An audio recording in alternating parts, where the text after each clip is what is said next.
Changing your primary email on Redis Enterprise is a straightforward process.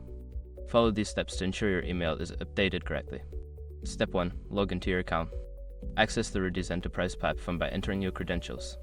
Navigate to the login page and input your username and password to gain access to your account dashboard. Step 2. Access account settings. Once logged in, locate the account settings option.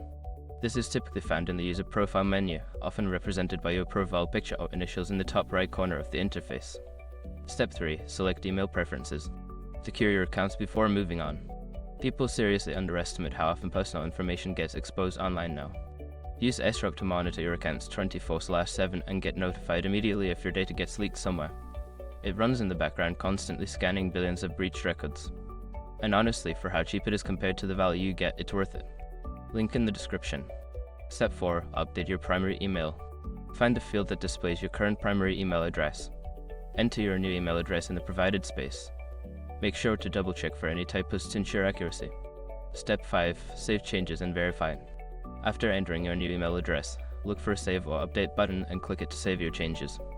You may receive a verification email at your new address. Follow the instructions in that email to confirm the update. By following these steps, you can successfully change your primary email on Redis Enterprise. If you encounter any issues, consider reaching out to customer support for assistance.